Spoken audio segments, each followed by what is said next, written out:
United ഇൻസൈറ്റ്സിൻ്റെ പുതിയൊരു എപ്പിസോഡിലേക്ക് എല്ലാവർക്കും സ്വാഗതം. അങ്ങനെ എമിറേറ്റ്സിൽ പോയിട്ട് നമ്മുടെ ചുവന്ന ചെകുത്താന്മാർ ആർസണലിനെ തകർത്ത് വിട്ടേക്കാം.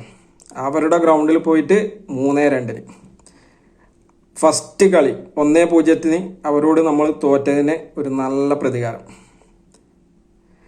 അങ്ങനെ ആർസണലും സിറ്റിയായിട്ട് ടേബിളിൽ 4 പോയിന്റ് ഡിഫറൻസ് വന്നേക്കാണ്. നമ്മളിപ്പം 38 പോയിന്റുമായിട്ട് 4-ാം സ്ഥാനത്തേക്ക് കയറിയിരിക്കാം. ചാമ്പ്യൻസ് ലീഗിൻ്റെ ക്വാളിഫിക്കേഷൻ ടേബിളിൽ നമ്മളിപ്പം നിൽക്കുകയാണ്. കാരിക്കിൻ്റെ അണ്ടറിൽ ഇപ്രാവശ്യം ഇൻ്ററിം മാനേജറായിട്ട് വന്നിട്ട് തുടർച്ചയായിട്ട് 2ാമത്തെ വിജയം.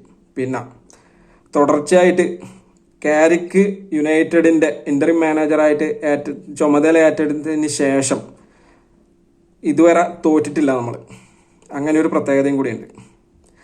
അടുത്ത ആഴ്ച നമ്മൾ ക്രിസ്റ്റൽ പാലസ് അല്ല, ഫുൾഹാമിനെതിരെ നമ്മുടെ ഗ്രൗണ്ടിൽ.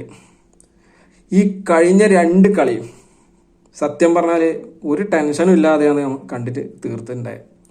ഒരു പ്രതീക്ഷ ഉണ്ടായി ഇന്ന് തിരിച്ചെന്തായാലും ഗോൾ അടിക്കും എന്നുള്ള പ്രതീക്ഷ. ചെറിയ മിസ്റ്റേക്ക് പോലും മുതലെടുത്തുകൊണ്ട് നമ്മൾ ഹാഫ് ചാൻസസ് ആണെങ്കിലും കാരിക്കിൻ്റെ അണ്ടറിൽ നമ്മൾ ഗോൾ അടിക്കുന്നതാണ് ഇപ്പോൾ കാണുന്നത്. അത് നല്ലൊരു പോസിറ്റീവായിട്ടുള്ള ഒരു കാര്യം തന്നെയാണത് യുണൈറ്റഡിനെ സംബന്ധിച്ചിടത്തോളം. പിന്നെ കളിക്കാരെ എനർജി ശരിയാണ്. ആർസണൽ മിഡ് വീക്കിൽ ഇൻ്ററിന് എതിരെ കൂടെ കളിച്ചിട്ടാണ് വരുന്നത്. അപ്പോൾ തുടർച്ചയായിട്ട് ഇപ്പം 2 കളി അടുപ്പിച്ച് കളിച്ച്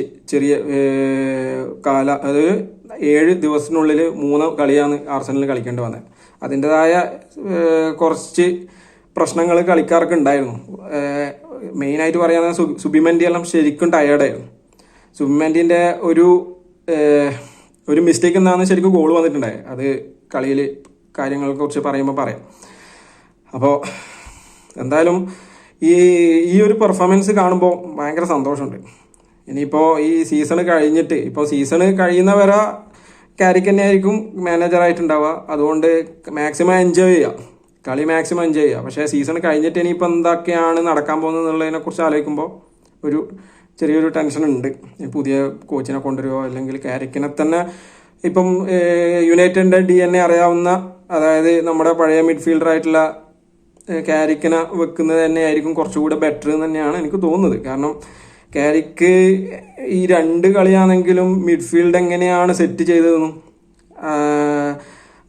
പിന്നെ ഡിഫൻസ് എങ്ങനെയാണ് കാരിക്കിൻ്റെ അണ്ടറിൽ കളിക്കുന്നത് എന്നുള്ളതും അത് നമ്മൾ കഴിഞ്ഞ 2 കളിയായിട്ടും കണ്ടതാണ്.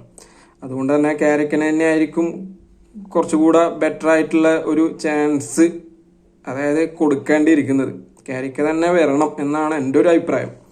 ഇനിയിപ്പം പുതിയ പുറത്തുനിന്ന് മാനേജറിനെ കൊണ്ടുവരുന്നേക്കാളും നല്ലത് കാരിക്കിനെ അങ്ങോട്ടേക്ക് ത്രൂ ഔട്ട് കുറച്ച് കാലം അങ്ങോട്ടേക്ക് കൊടുക്കുക. മാക്സിമം നല്ല ബാറ്റിൽ കാണാനും ഇതൊക്കെ നമുക്ക് സാധിക്കുമെന്ന് വിചാരിക്കും. നമ്മുടെ ലൈനപ്പ് നോക്കുവാണെങ്കിൽ സിറ്റിക്ക് എതിരെയുള്ള സെയിം ലൈനപ്പ് തന്നെയായിരുന്നു ഉണ്ടായത്. Lammens goalkeeper, Luke Shaw left wing back, ലിച്ചിയും മെഗ്വയർ ആയിരുന്നു സെൻട്രൽ ഡിഫൻസ്. പിന്നെ റൈറ്റ് വിങ് ബാക്ക് ആയിട്ട് ഡാലോട്ടും. പിന്നെ മിഡ്ഫീൽഡിൽ നമുക്ക് ഡബിൾ പിവോട്ടായിട്ട് കളിച്ചിട്ടുണ്ടായത് കസമീരോവും മൈനും. കസമീരോനെ 90 മിനിറ്റ് കളിപ്പിച്ചു. കസമീരോ കിട്ടിലും പെർഫോമൻസ് ആയിരുന്നു 90 മിനിറ്റ്. കസമീരോന് നല്ല ബാക്ക് സപ്പോർട്ടായിട്ട് നല്ല രീതിയിൽ മൈനും ബ്രൂണോ ഫെർണാണ്ടസ് ഇടയ്ക്ക് ഇറങ്ങുന്നുണ്ടായിരുന്നു, ഇടയ്ക്ക് കയറിയും ഇറങ്ങിയും കളിക്കുന്നുണ്ടായിരുന്നു. പിന്നെ ഫ്രണ്ട് 3 ആയിട്ട് ഡോർഗോ ലെഫ്റ്റ് വിങ് ആയിട്ട് കളിച്ച്, അറ്റാക്കിംഗ് വിങ് ആയിട്ട്. റൈറ്റ് വിങ് ആയിട്ട് അമാദ്, നമ്പർ 10 ആയിട്ട് ഫെർണാണ്ടസ്, പിന്നെ സ്ട്രൈക്കറായിട്ട് എംബോമോ. ഇതായിരുന്നു നമ്മുടെ ലൈനപ്പായിട്ടുണ്ടായിരുന്നത്. കളീനെ പറ്റി പറയുകയാണെങ്കിൽ ആദ്യത്തെ 10 മിനിറ്റിൽ തന്നെ ആർസണലിൽ തുടരെ ഇങ്ങനെ അറ്റാക്ക് ചെയ്യുന്നുണ്ടായി. അതായത് ഫൈനൽ തേർഡിൽ ആർസണലിന് 10 മിനിറ്റിനുള്ളിൽ ആർസണൽ എടുത്തത് 22 ടച്ചസാണ്, യുണൈറ്റഡ് എടുത്തത് 0 ടച്ച്. ഫൈനൽ തേർഡിൽ ആർസണലിൻ്റെ ഫൈനൽ തേർഡിൽ യുണൈറ്റഡിന് ഒന്നും ചെയ്യാൻ പറ്റിയിട്ടുണ്ടായില്ല. കാരണം യുണൈറ്റഡ് കുറച്ചുകൂടെ ബാക്ക് വലിഞ്ഞിട്ടാണ് കളിക്കുന്നുണ്ടായത്. അത്യാവശ്യം നല്ല രീതിയിൽ കോഷ്യസ് ആയിട്ട് തന്നെ കളിക്കുന്നുണ്ടായി. ആർസണൽ അറ്റാക്ക് ചെയ്യുന്നുണ്ടായിരുന്നു, പക്ഷേങ്കിൽ അവർക്ക് കാര്യമായിട്ടൊന്നും ചെയ്യാൻ പറ്റുന്നുണ്ടായില്ല. യുണൈറ്റഡിന്റെ ഡിഫൻസ് എന്ന് പറയുന്നത് നല്ല സോളിഡ് ആയിട്ട് തന്നെയാണ് ഡിഫെൻഡ് ചെയ്തിട്ടുണ്ടായത്. കളി അങ്ങനെ പുരോഗമിച്ചു കൊണ്ടിരിക്കുമ്പോൾ 29ാമത്തെ മിനിറ്റിൽ ഹെൻകാപ്പിയോ ലെഫ്റ്റ് സൈഡിൽ നിന്ന് റൈറ്റ് സൈഡിലേക്ക് ഒരു ബോൾ സ്വിച്ച് ചെയ്യാം.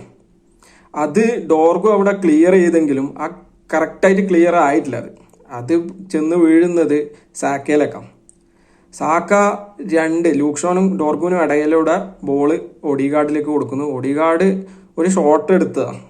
അത് പക്ഷെങ്കിൽ അത് കറക്റ്റായിട്ടുള്ള ഷോട്ട് ആയിരുന്നില്ല.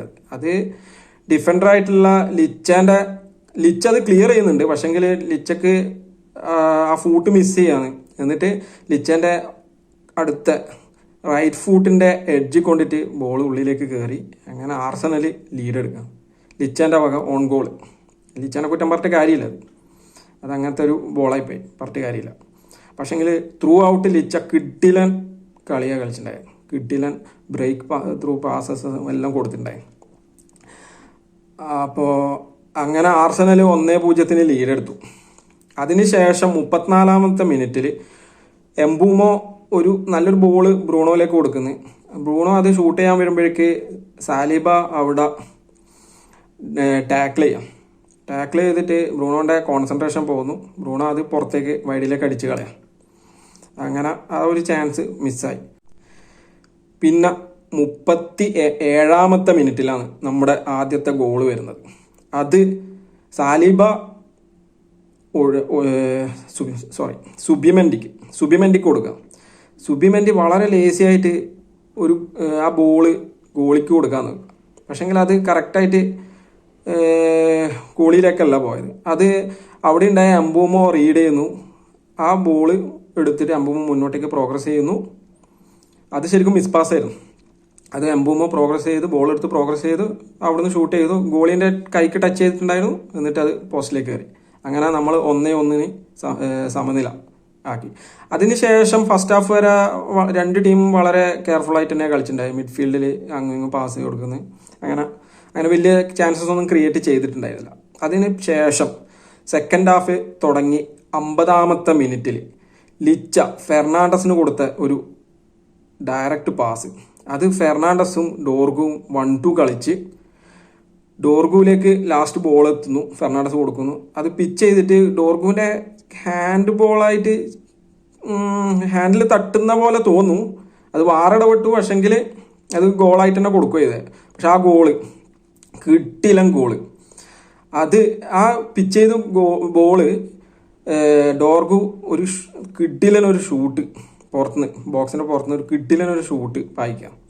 അത് റാക്കൊന്നും ചെയ്യാനില്ല. അത് ബാറിൽ തട്ടിയിട്ട് നേരെ പോസ്റ്റിൻ്റെ ഉള്ളിലേക്ക് പോകും. അങ്ങനെ 2-1 നമ്മൾ ലീഡ് എടുത്തു. ഡോർഗുവിൻ്റെ വക സെയിം പാറ്റേൺ.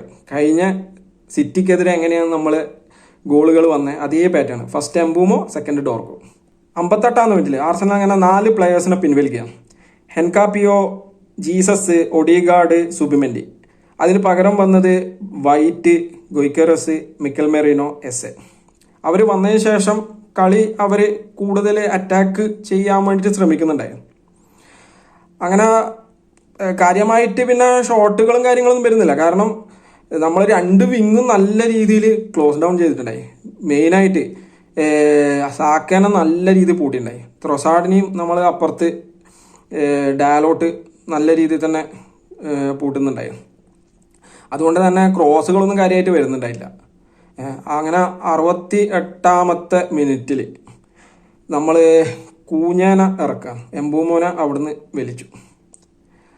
അങ്ങനെ കളി ഇങ്ങനെ പുരോഗമിക്കുന്നു.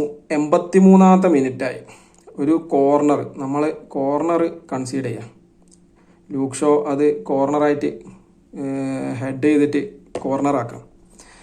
ആ കോർണർ അവിടെ ഒരു ആർസണൽ അറിയാമല്ലോ, സെറ്റ് പീസ് എന്ന് പറയുന്നത് അവിടെ ഒരു കൂട്ടപ്പൊരിച്ചൽ ഉണ്ടാക്കിയിട്ട് അതിൽ നിന്നാണ് അവർ അധികം ഗോളുകൾ നേടുന്നത്. അത് ഏത് ടീമിനെതിരെ അവർ ഗോൾ അങ്ങനെ അടിക്കും. അതേപോലെ തന്നെ ഇപ്പോൾ അവർ അത് കോർണർ എടുത്തു.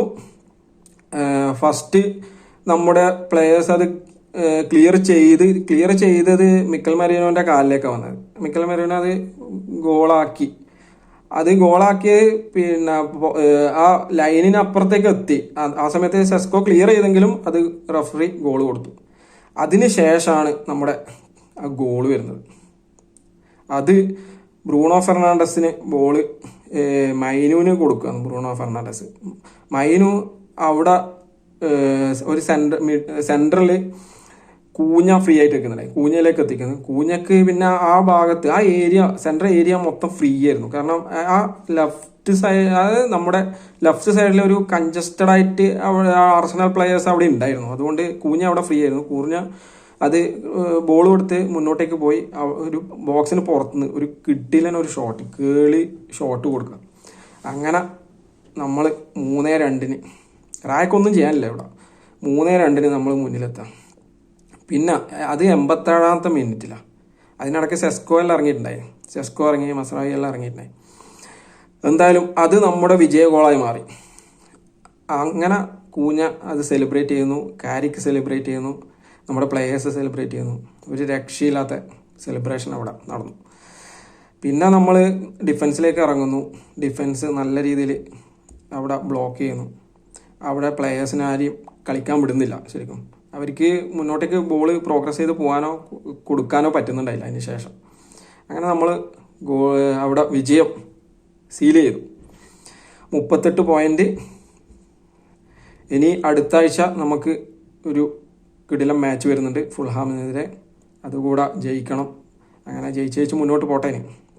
അപ്പോൾ ഫുൾഹാമിനെതിരെയുള്ള മാച്ചുമായിട്ട് വരാം. ബൈ.